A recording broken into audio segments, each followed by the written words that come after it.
Takto vyzerá dnes. Mňa trápia takéto zábery. Naprieč nemocnicou, ktorú zastávam, snažíme sa, aby sme tieto nedostatky odstránili. Toto je už na spadnutie, ten strop. No tak a ja žiaľ, áno, stáva sa, že ten strop aj padne.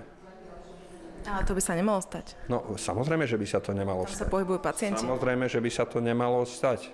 Ale my naozaj investujeme, že masívne.